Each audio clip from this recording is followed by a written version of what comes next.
In this age of supposed enlightenment, many do not believe in spirits. Many do not believe in the invisible world. Here comes an owl flying over here on my left.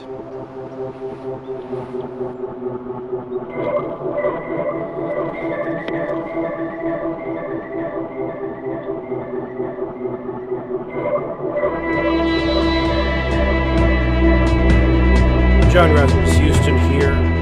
This is a portion of my investigation, a really concise, consolidated, compacted version of what I've been researching and investigating for over 100 hours in the past few weeks. I'm an actual investigator. I'm a real researcher. Roger Morneau. He said he left a secret society. He said he left a cult of spirit worshippers, and he described the mansion in Montreal in 1946.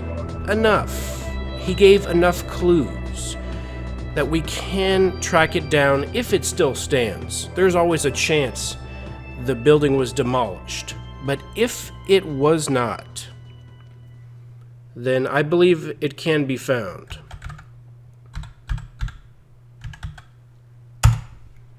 I've been searching Montreal so much the past 3 weeks that Google thinks I'm planning a trip there, and they share Montreal news with me on the front page. It's pretty funny. Anyway, maps. Montreal, here it is. Montreal, Quebec. Never knew much about the city, okay? I'm only interested in finding the mansion where Roger Morneau worshipped Lucifer, okay? Some have said, oh, you're talking about this secret society or that one. I've heard of it. They're common. No. This building is unique. It is described by 0 human beings, except for Roger Morneau. Roger said no one gets out of this society alive, ever, except for him, obviously. So this is the city of Montreal. It's a beautiful city. Has a nice bay here.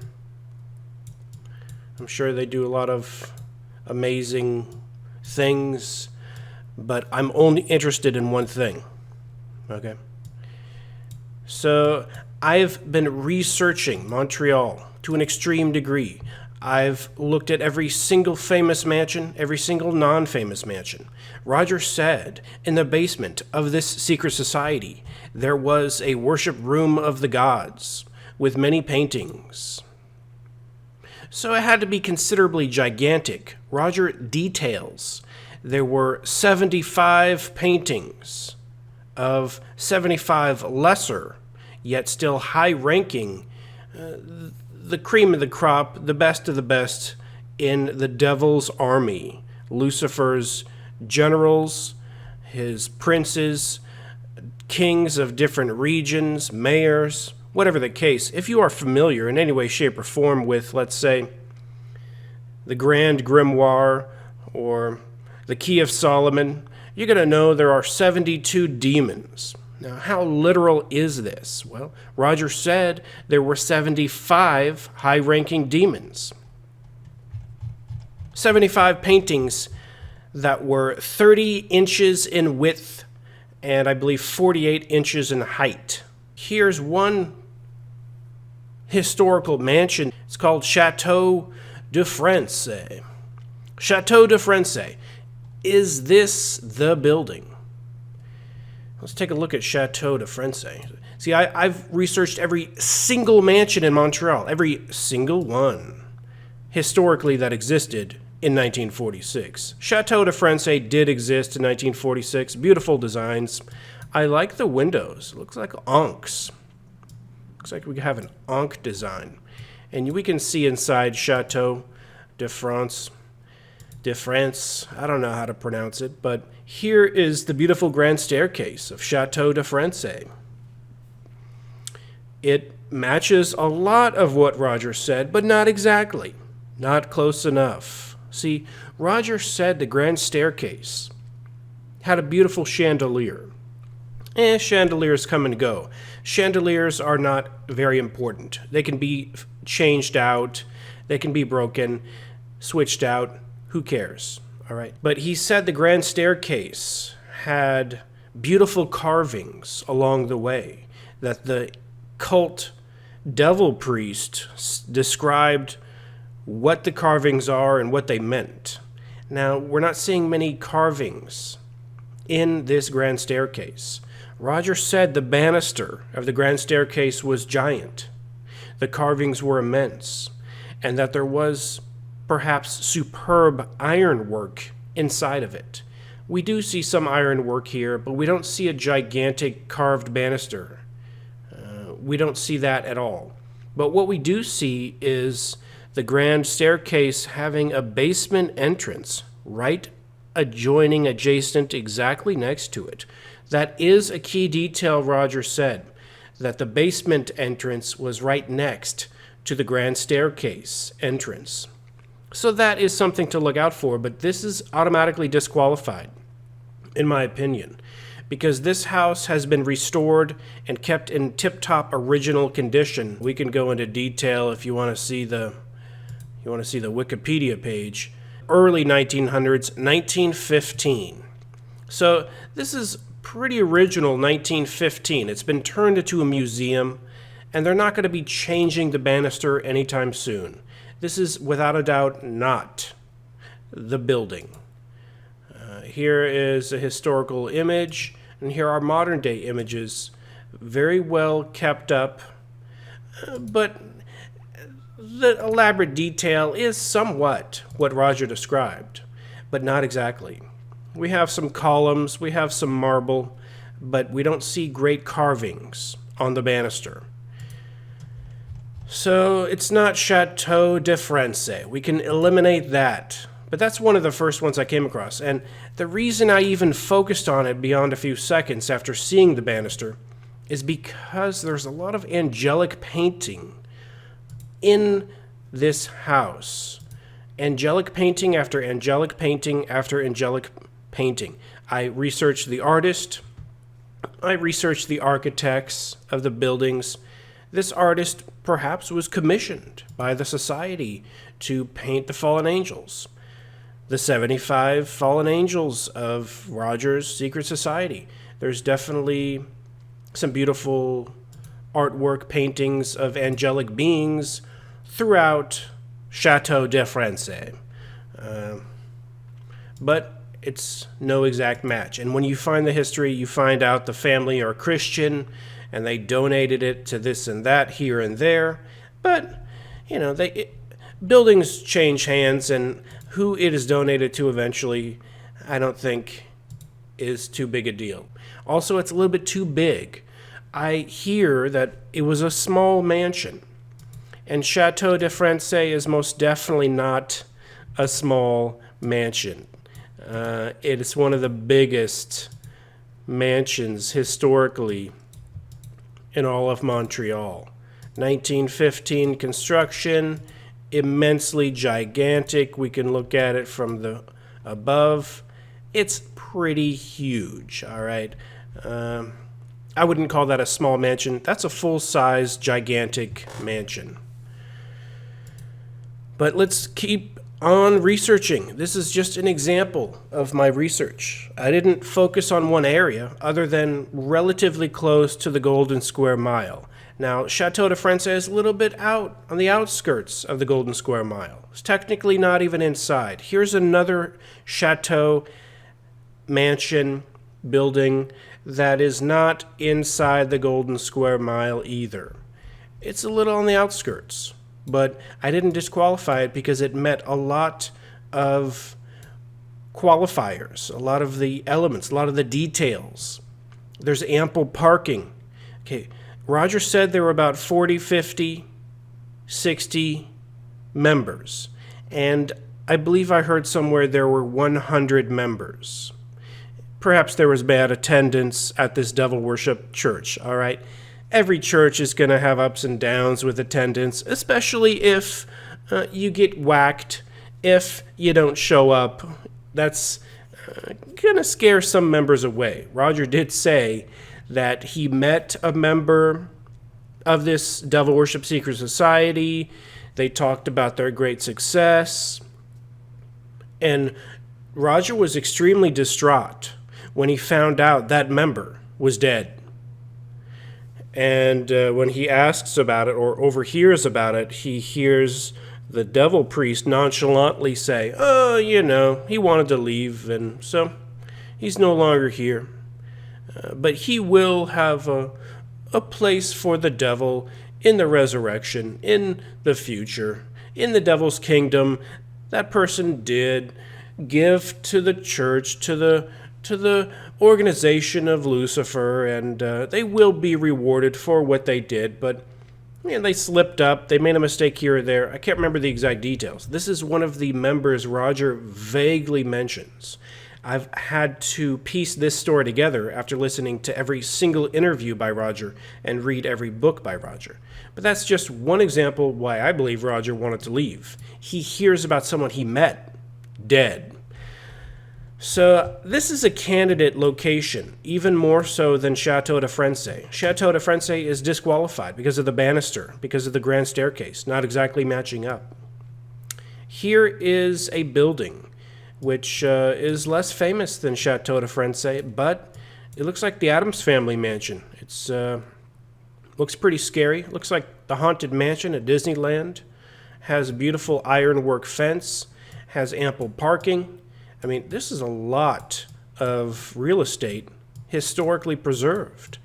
Right next to an apartment complex, a skyscraper. So this is in the middle of a city area. Sure, we have some other historical buildings, and whenever I see historical buildings, I already research the heck out of them. I've already researched and disqualified this building. But I'm not 100% disqualifying this chateau. It is currently owned by a private business. They conduct business of this or that. I think it's a real estate group that buys property, but I could be wrong. I've researched so many hundreds of mansions. You got to understand. I have, to an extreme degree, studied every single one of these mansions. Now, if they didn't exist in 1946, I skip past them immediately. I only researched mansions that existed in 1946. This mansion is called the, I guess it does have a name, Joseph Wilfred Antoine Raymond Mansion.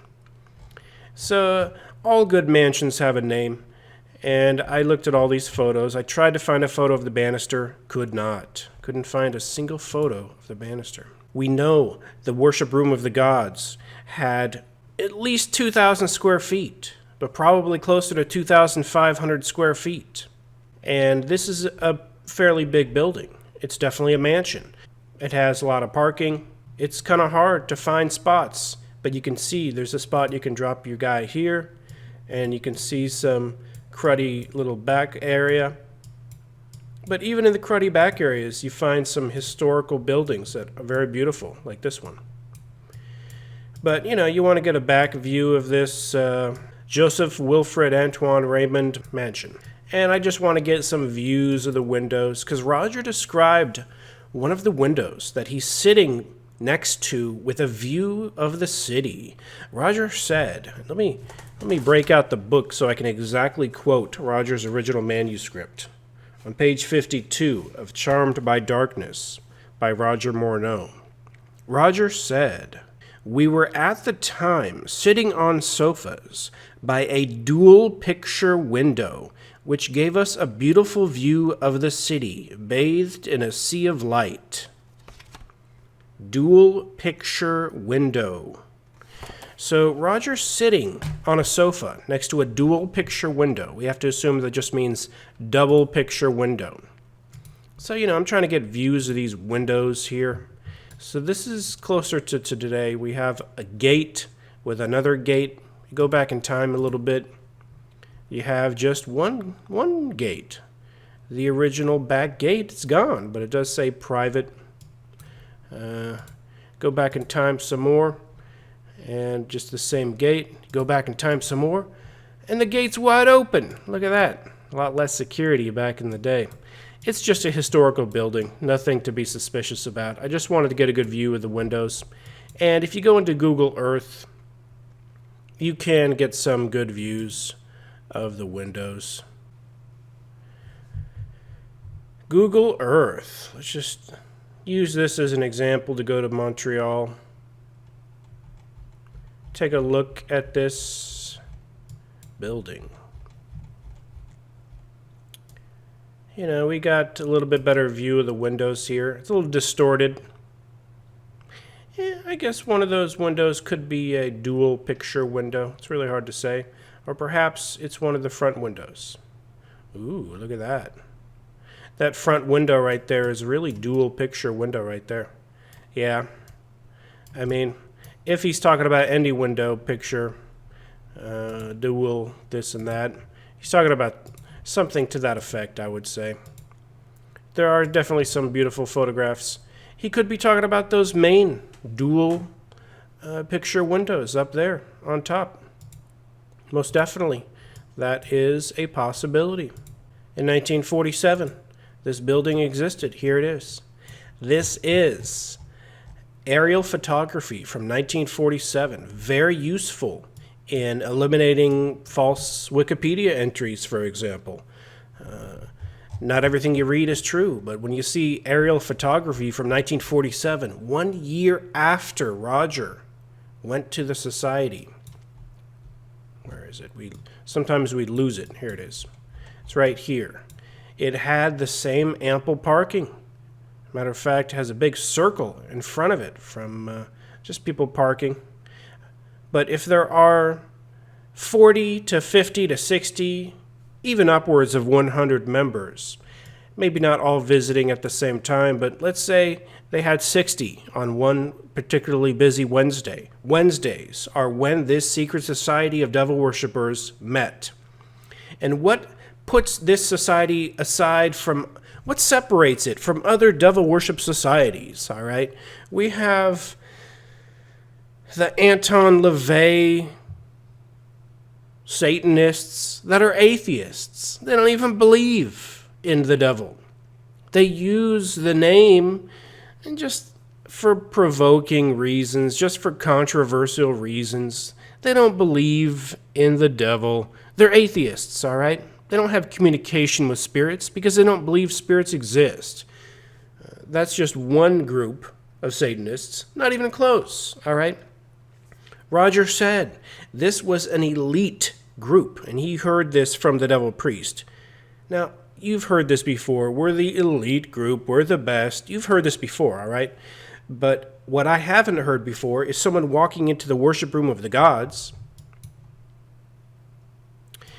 and going into a basement with 75 paintings with small altars with incense and candles underneath each 75 painting. And at the end of the room, a giant painting, a full-bodied painting of the fallen angel Lucifer himself with a giant 9-foot by, well, we have the exact dimensions. I can get them out one of these days, but it's 9 feet wide. A giant marble altar. Now, I haven't eliminated this building, but I haven't confirmed it either. Because, for example, it's not exactly in the Golden Square Mile. We don't have any photos of the banister. The second I see a photo of the banister, I'm going to have to automatically disqualify it. I just have to. For example, you can type in the address. You can go to google.com. And you can find out pretty easily that it's owned by... Okay, that's not the best example, but you can find it's owned. Perhaps I found it just by zooming up. It does tell you, if you search it enough times, that it is owned by a particular business. I even bookmarked the business's website, and it's a very fake-looking website. So that was a little bit of a red flag. If it's a legitimate business, they just need to update their website, make it look more professional. I think they hold on to real estate. Maybe they just hold on to it for years until they make money off it. It could be 100% legitimate, and I don't want to disparage anyone working here. It's probably not what I think it is, but if you work here, please send me a photo of the banister of the grand staircase. That'd be great. Thank you. Now, Raven's Crag is the most cliche, obvious choice of most anyone that thinks, oh, an evil secret society building that's been there since 1946 must be Raven's Crag. Now, Raven's Crag is an obvious choice because Raven's Crag overlooks the Golden Square Mile, overlooks Montreal, has a beautiful view, one of the most beautiful views in all of Montreal. It was owned by one of the richest men in Montreal. He had it built way prior to 1947, 1946. Here is a photograph, aerial photography of Raven's Crag. You can see that the current owners have made a lot of additions. Look at that. From that to that. Look at all the additions they've made. So we are just interested in the original size, not any of these additions. The owner of Raven's Crag. I can go down memory lane if you want me to find it. Hugh Allen. I believe it was Hugh Montague Allen that donated it to the hospital next door. That is correct. Hugh Montague Allen, Sir Hugh Andrew Montague Allen, donated Raven's Crag to... We're not here anymore. We're looking at Raven's Crag. You can see here is one of the most famous, oldest hospitals. And there's a huge hospital complex right next door to Raven's Crag. And he wanted to have the mansion go to good use, so he donated it to the hospital next door. Here's a historical photo of the hospital next door. And he didn't want to just give, and we can look at the inside of Raven's Crag if you want to see the inside. It's definitely beautiful, okay? Lavish, extremely gorgeous wood carvings all over the place, which Roger did describe, okay? Roger said specifically, there is gold carvings all over the place, and even in the worship room of the gods, gold carvings with gold trim. Very common feature among the elite to not only have beautiful wood carvings, but to have them in gold trim.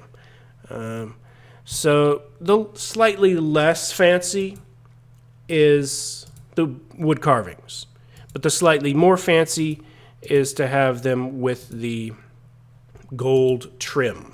So that is a key feature. Now, over the many years, the gold trim might have faded and repainted over, so it's not the biggest deal. The biggest deal is, did this building exist in 1946, and could it have been occupied by a secret society? And the answer is no. The answer is no. Raven's Crag could not have been. That's not a Raven's Crag. Here's Raven's Crag. Let's drop our little guy in front of Raven's Crag. Roger said it had a beautiful, ornate ironwork, and that's pretty beautiful ironwork. Here's Raven's Crag. Dual picture window. Could have been any one of these, right? But it's not, unfortunately, because all you got to do is a little bit of research, which most people don't want to do. They just want to say, oh, it's Raven's Crag. Yeah, it's obviously Raven's Crag. But no, it's not. Because you find out Sir Montague Allen donated the property. Sir Montague Allen donated the property to the Royal Victoria Hospital for use as a medical facility when its famously sumptuous interior was completely stripped and gutted. Now, let's go into more detail here. Its famous interior, with all those beautiful carvings, were stripped and gutted in the year of 1940. 1940. 6 years before Roger stepped inside of the Secret Society building. Roger describes something that looks like this, all right? But this didn't exist in 1946 inside Ravenscrag. Sir Montague Allen, he wanted to give a gift to the hospital next door. And he's not going to give them just a lavish mansion. Here's a lavish mansion. It'll cost you $1 million to make the walls usable for any hospital facility. No, he gutted and made the walls all plain, like hospital walls, as a gift. So he gave them a gift within a gift of making it more usable as a facility that the hospital could use. It looks like they would use it as an insane asylum today, let's face it. It is currently, I believe, McGill University's psychiatric research. I've researched Ravenscrag to an extreme degree. I researched everything about it. It is currently the Department of Psychiatry for McGill University. McGill owns tons of buildings, easily 30% of the candidates I investigated heavily as being the mansion are currently owned by McGill, but not all of them. A lot of them were not owned by McGill. I'm just going to, off the bat, jump into this building right here. This is one of the most lavish mansions in Montreal right here. Lavish, beautiful, gorgeous. Did exist in 1946. Currently, it's on the market. I think it's for sale for $29 million after going down from, they wanted $40 million. Now, I believe they claimed $10 million on restoration for this building. I've researched this building to an extreme degree. The people who own it, they're good people, I'm sure. They're super rich. They just want to dump it because it's too big. It's too big. It's a gigantic mansion. It's one of the bigger ones. But, Roger, if he's meeting on a dark Wednesday night, he might think it's a small mansion. Nah, you're not going to think this is small. This is pretty big. But let me give you an example of how big the mansion must be. I've seen the internals of this to an extreme degree. I've seen everything about this mansion, all right? The banister doesn't match at all, so that disqualifies it. I can show you the banister if you really want to see it.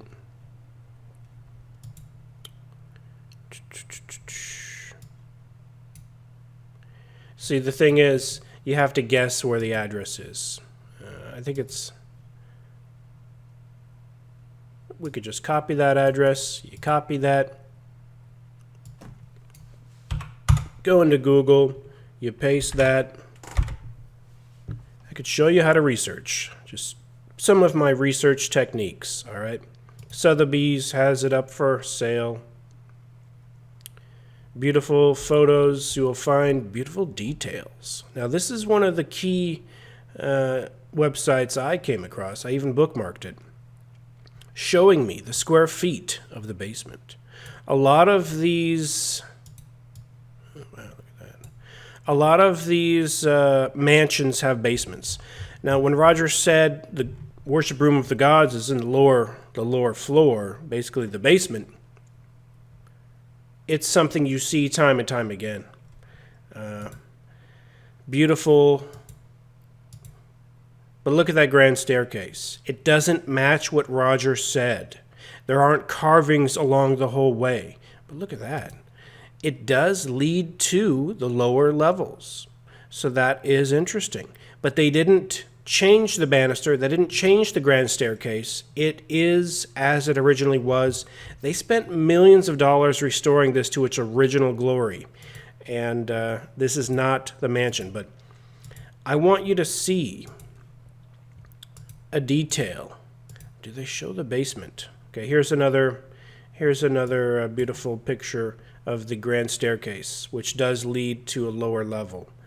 This would have been a good candidate for the building had the grand staircase matched, which it does not, unfortunately. Do they show the basement? See, I've seen photos of the basement. in a YouTube video. There's a YouTube video of this place. Here it is. This is the basement of this particular mansion. And it's clearly been redone to be a luxury bar slash family room slash TV room. Behind those curtains, maybe there's a big TV or something. Wow, this is interesting here. Look at this. Look at this. Looks like there's a church. Looks like there's a church in the basement. Or is that not the basement? Is that an upper room? I've never seen this photo before. Okay, this is interesting. Look at those giant candles. Look at these pew-looking things. I still don't think this building is it. It's too big. Has a beautiful view. But I don't think it's it. Okay?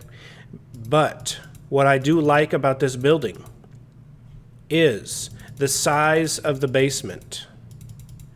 And you did see a view of the basement, which was redone to be modern. This is all modernly redone. So that's a little bit suspicious. Why wouldn't they keep the basement in its original? Now, there are windows. That looks original. But this is the basement. You can see those windows at the end of this photo.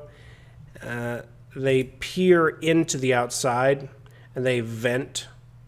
Yeah. But I just want to focus right here on how many square feet. I put all these square feet together and it was close to 2,000 square feet.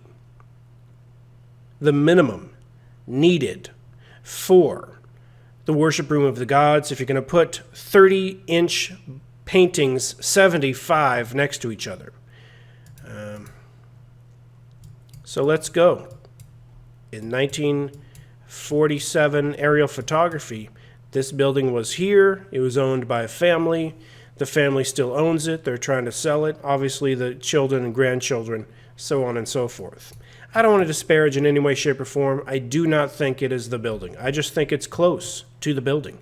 I think this general region right here is the highest likely area based on the Golden Square Mile, the elite, the wooden carvings being gold trimmed, one of the most beautiful banisters Roger's ever seen in his life isn't going to be in this neighborhood. It's going to be up here in this neighborhood, okay? Except for in Chateau de France, which is over here. So there are exceptions, most definitely. And where I could be wrong is there could be an exception that I don't know about. I've researched every single mansion I've come across. Hundreds. Let me give you an example of how many mansions I've researched. Here are the English-named mansions I've researched, all right? And that's just the ones I liked. I eliminated hundreds that I didn't like. Here are the French-sounding and other mansions I investigated, okay? And these are just the ones I liked. I eliminate immediately the ones that are too small, to this, to that, to here, to there. I think the secret society is most definitely 100%, if it still exists, and let's get things clear. I don't think in any way, shape, or form it still meets on Wednesdays and worships the devil. I think almost immediately after Roger left in 1946 was it disbanded from this exact location to perhaps back to France. Roger said there was a branch of this organization in France. Roger said every one of the members he met, they all spoke French. So this was a particularly French-only club. Roger never mentioned women, so it could have been a men's-only club. We don't know, but 1946, more likely than not, which makes you think of just a men's-only club. You know, there's Club Mount Stephen, which I did research to an extreme degree before someone else mentioned it to me. No big deal, but I liked the size of Club Mount Stephen, which has now been turned into a hotel. I liked the age and the date and the provenance of looking at the Wikipedia page and seeing it did exist and was in operation in 1946. So this is closer to a small mansion, is it not? Yeah, this is most definitely closer to a small mansion. Perhaps too small. Look at that guy. Look how big that guy is compared to that. So the square footage needed for a basement having a minimum 2,000 square feet is theoretically possible because it could be hidden underneath the parking lot. And really a square foot expert could give me more insight. Just a real estate expert on Montreal historical buildings. But we see these windows, right? Down here at the bottom. You see that time and time and time and time again in these historical Montreal mansions. That means there's a lower floor. It means there's a basement. I do love the beautiful ironwork. It's superb. But Roger, when he was talking about the superb ironwork, was specifically talking about the grand staircase ironwork, not external ironwork. He might have also been throwing that in there. This was a gentleman's club, a men's-only club in 1946. I looked at the members of the club, and most of them are English last names, not French last names. I researched this building to an extreme degree. The grand staircase does not match. Here's the grand staircase. Doesn't match. There's some carvings, but there's no ironwork in the grand staircase itself. There are carvings, but not elaborate carvings that would have needed any, here's what this carving means, here's what that carving means. The devil priest described what the carvings meant. That leads me to believe there's something like a gargoyle or a face or a moon or just something unusual, an owl, something sticking out beyond just regular carvings. You don't see that in these carvings. You just see general carvings which have no meaning other than beauty. They're beautiful carvings. They're for decorational beauty. Now, perhaps the devil priest was lying and the carvings meant nothing. But, yeah, we have to assume the devil priest is a liar, okay? But not everything he said was a lie. Here's an old photo. I looked time and time again, okay? I basically disqualified Club Mount Stephen. Not only when I found most of the members were English speaking, which goes totally against what Roger said. It did operate in 1946, but many clubs operated in 1946. Montreal seems to be club central, a club-centered city. There are hundreds of clubs currently in operation, and in 1946, there were many clubs, maybe at least 100, maybe hundreds back then. I have found a secret society that disbanded recently in Montreal, but the building doesn't match in any way, shape, or form. So I'm not going to be focusing on that. I don't believe the building even existed in 1946. That's why I didn't research beyond that. But Club Mount Stephen, when did I disqualify it? Probably when I found a photo of Club Mount Stephen. Historical photo of the chefs. They were, here it is right here. This is a historical photo of Club Mount Stephen. I found many more photos, but here's one of them. And the walls are very plain. When you go down into these conference rooms, the walls are plain white. Sure, there's a little decoration here or there, but plain Jane. Boring, not intricate. And this is a photograph from the 1940s, I believe. The exact time frame that Roger would have been to this building. Roger said this was one of the most beautiful, ornate. And yes, here is the most beautiful, ornate room in Club Mount Stephen. So yes, the most beautiful, ornate room could have matched. But the banister doesn't match. And the lower rooms for the cooks and chefs don't seem to match. Some of the rooms, they look all right. But I don't think it's Club Mount Stephen. It's too disqualified based on the plain walls historically in the 40s. And I believe that photograph was somewhere around 1946, 47, 44, somewhere around there. I saw multiple photos similar to that one. The lower levels seem to be... Okay. Let's just skip Club Mount Stephen, disqualify it. The area isn't nice anyway. Let me mention, Roger said it's a very nice neighborhood. Does this look like a very nice neighborhood? We could look at the 1947 photography on Club Mount Stephen. It wouldn't be as easy as you would think, though. You got to scroll out. Got to find something similar. This thing doesn't have addresses you can plop in so easily. But it's slightly not in the neighborhood Roger was talking about. Roger's talking about a nice neighborhood. When you think nice neighborhood, what do you think? I think, private road, private street, gated community, foliage, trees, wooded area. Just generally speaking, more in the realm of overlooking the city.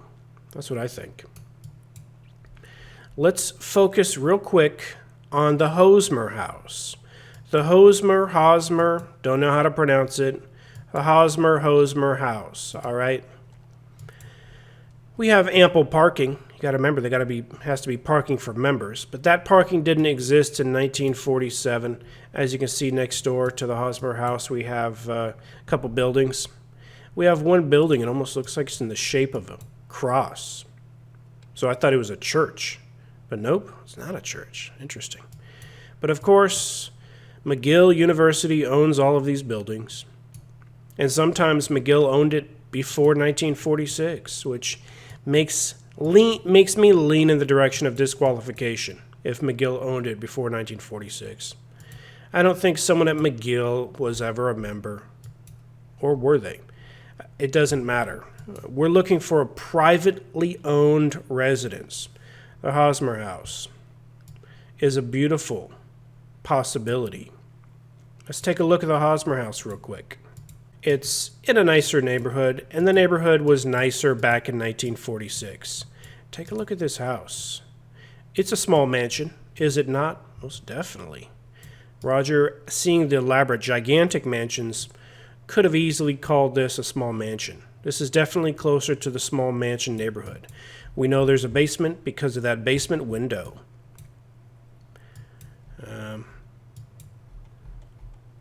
But we want to see inside. After looking and looking and looking for the inside of all these buildings, I'm only looking for the banister. I'm looking for the grand staircase. That's it. Because it's the easier qualifier / disqualifier. If you know what the grand staircase looked like, I look at the windows. Are there any dual picture windows? I mean, theoretically speaking, that could be a dual picture window. But probably less so. That's just a window with a little frame in the middle of it. Which windows overlook the city? Mostly these ones, because the city is mostly in this direction near the bay. And you got to understand, in 1946, there would have been less blockage. It would have had a better view. It's not exactly on a hill, but I do not disqualify the Hosmer house in any way, shape, or form. Let me show you why. This is the Hosmer house, all right? Here's a beautiful room, which could have been the meeting room. Here is the photo, all right? The photo with the grand staircase. I have to tell you right here and now, the second I saw this photo, I was like, wow, this is the closest thing. The grand staircase Roger described had elaborate wood carvings. Let's look at the grand staircase of the Hosmer house. It is elaborately carved wood. Perhaps there's ironwork inside, it's hard to say. But the elaborate carved wood is extreme. Look at that grand staircase of the Hosmer house. Look at that grand chandelier above the grand staircase, exactly as Roger described. Look at that, if you can really zoom in, look at that carving on the banister of the grand staircase, on the left and the right, all the way up, the left and the right. I see almost faces, almost totem pole looking things going on. Pretty intricate, not just for decoration, but actually cool little carvings, little things going on in there that we can't see great detail of. To the left of the grand staircase, we have a door. To the right of the grand staircase, we have another door. Do one of those doors, or both, lead to the lower level, to the basement? I don't know. I do not know. McGill University currently owns the Hosmer House. I've yet to find a single photo of modern-day Hosmer House and its modern grand staircase. Why? You think a single person that goes to McGill University Hosmer House, you think a single person would have said, wow, that's a beautiful stairway. I'm going to take a photo of that. Not a single person has ever taken a photo. That's a little unusual. It's not unusual on any level of they're a member of any cult. As I said, the cult disbanded in the location many years ago. No one associated with any of the buildings I've mentioned have anything to do with the cult in any way, shape, or form. And cult is not even that accurate of a word. We're talking about a spirit secret society that had first-hand contact with spirits. These spirits gave these members gifts. Roger was given the gift of clairvoyance. He said the grand staircase had a giant chandelier, giant banister, beautiful carvings that he'd never seen before. Up and down the staircase, the devil priest described what the carvings meant. Right next to the grand staircase was the entrance to the basement. I wish I could see through those doors. Man, I wish I could see through those doors and see the basement of the Hosmer House. Only current McGill University members could take photographs of the basement. They're like, it's just a basement. Who cares? This room's definitely interesting because of the lighting. Look at the lighting in this room. This could have most definitely been the meeting room. 40 people could fit in here, worship the devil, have their praise session, and then go on down. Okay, we have a renovation. Hosmer House renovation. Yes, I did see this photograph. They don't give you any context of where this is. This could be the worship room of the gods. Wow. I'm really seeing the wooden carvings, elaborate detail. And they turned it into, before and after, they threw a bunch of, what is that, chiropractor tables? You know, they can use it for whatever they want. But here are some of the beautiful, elaborate wood carvings. Were some of them gold trimmed? Most definitely. But this is clearly not the basement because you can see the windows. But this looks closer to the basement. Look at that. It's hard to say. It's hard to say. But look at how big this was. Wow. This is one of those ceilings.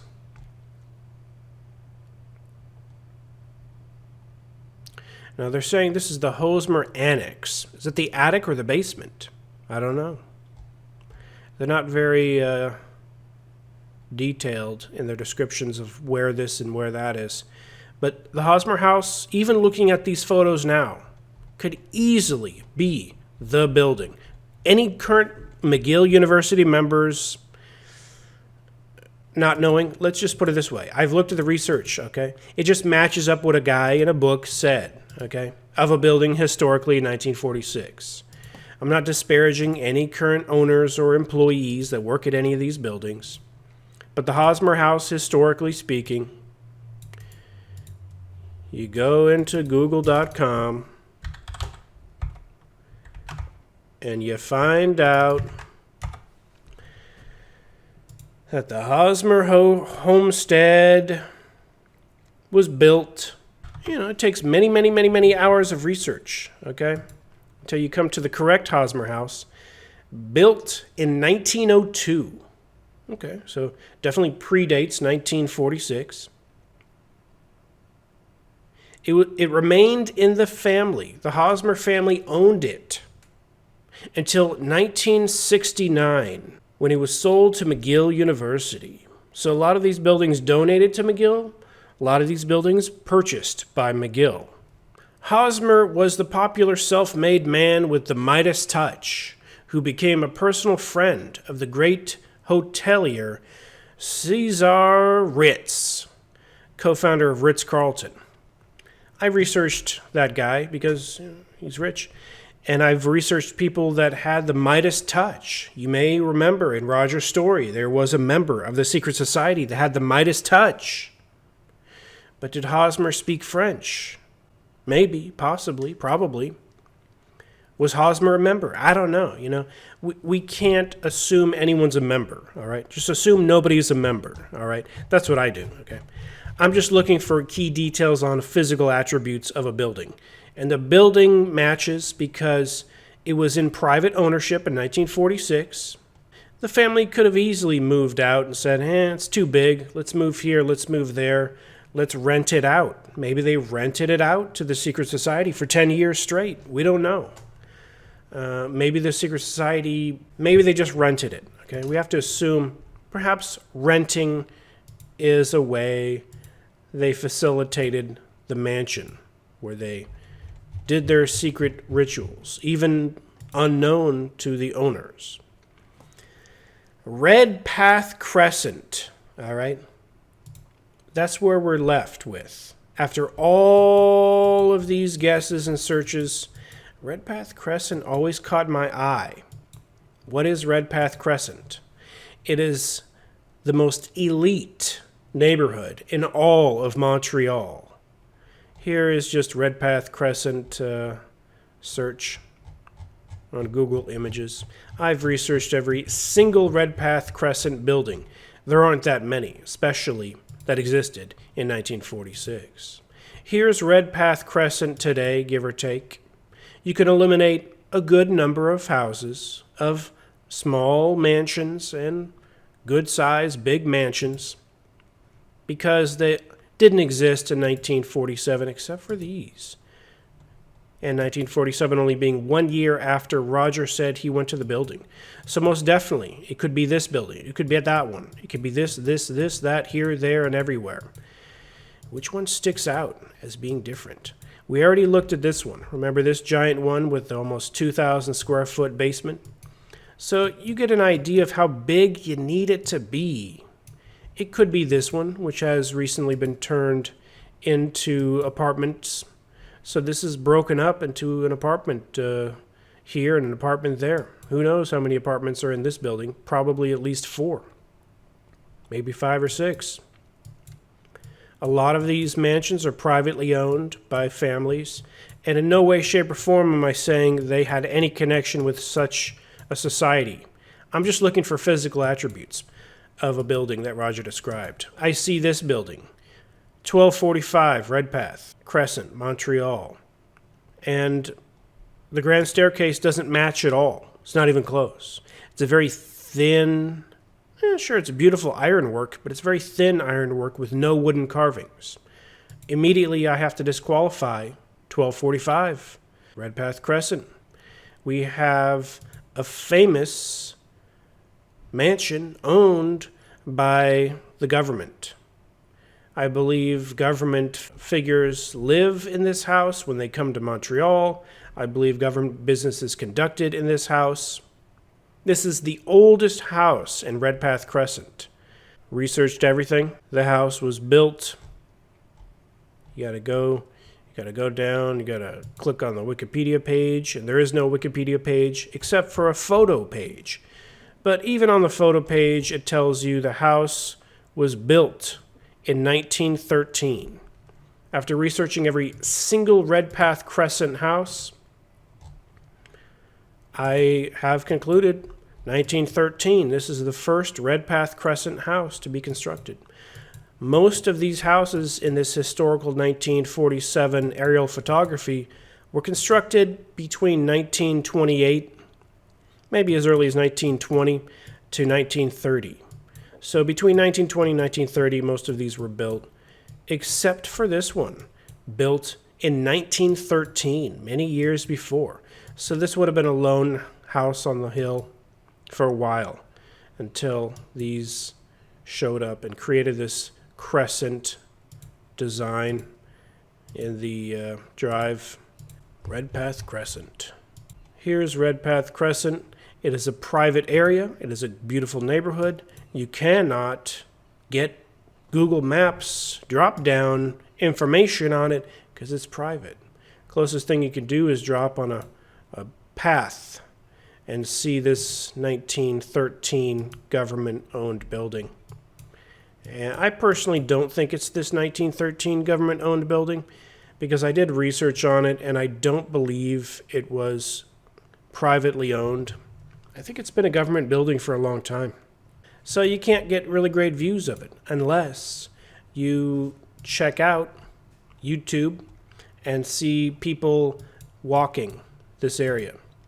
So I've watched a couple videos of people walking the neighborhood, and it gives you a good insight. There's a witch's cap hidden in this house right here. Let us go to these Redpath houses in Google Earth. Here is Raven's Crag right here. We have the Raven's Crag. Here's the Hosmer House. I did research the house next door. The banister does not match at all. This skyscraper looking thing wouldn't have been here at the time, but this house would have been here with a much better view at the time. Here's the government house. Here's a potential candidate. This house did exist in 1946. This house existed in 1946. This one did. This one did. Here's the one with the witch's cap I was telling you about. But it looks too small. It's too small. So we're looking for something bigger than even some of these mansions. A small mansion isn't going to have a basement size to fit 75 paintings, 30 inches in width. But I do believe some of these Redpath Crescent mansions do fit the description. They're on a hill. They have a beautiful view of the city. They have dual picture windows. But are there banisters as Roger described? Do the original banisters still stand? We don't see the inside of many of these private mansions, and many of them are modernly built. So just immediately eliminate the ones that are not in existence in 1946. And many of them are owned by Christians that would be offended at the thought that their house was used in a secret society that worshiped the devil in 1946. But such is theoretically possible according to my research on a book, on testimony, on interviews by Roger Morneau. This is my current investigation of the location of the secret society mansion that Roger described. I will keep you updated. If I ever narrow it down to one single house, I want to stress to an extreme degree. No one associated with the house currently, no one associated with the building currently in any way, shape, or form has any connections and most likely has zero knowledge that such a building was used in such a way in 1946. They probably never heard of Roger Morneau. They probably never read his books. They probably wouldn't believe it even if they heard the story. Okay? It's a very hard to believe story, but looking at these mansions, what Roger described is very possible physically from the perspective of the building existing, and it is possible physically talking about the paintings and the altars in a secret basement in one of these mansions. It is possible. It's theoretically possible. An extreme skeptic would say there are no devils, there are no spirits, but perhaps a building existed with 75 paintings. Maybe Roger went to a private art exhibit. No one's ever seen these paintings. No one. But the more I research historical Montreal mansions, the more I see beautiful collections of paintings I've never seen. And so such a collection could have existed. And more so, I do believe the secret society existed. I believe it was in this area. This is the general area right here where I believe it existed. Because of the view of the city, dual picture windows are all over the place. But the grand staircase, having the elaborate wood carvings being right next to the basement entrance, having enough square feet, there are many, many, many key details. Carvings that are gold trimmed. We have to be clear and specific. Who knows at this point, Who knows if it stands? There could be a mansion that was torn down. I'm leaning in the direction that it was not torn down, because not a single one of these red path crescent houses have been torn down. Not a single one of them. See all these historical mansions? Not a single one of them torn down. That is quite interesting. For such a neighborhood to be pristine and untouched for over 70 years, that's pretty phenomenal right there. Because many mansions were ripped down, torn down in the cruddier neighborhoods. Down here and here and here. But untouched, pristine. That would be the elite type of good neighborhood that Roger was describing. Until next time, I thank you for watching. This has been John Razimus Houston. Be seeing you.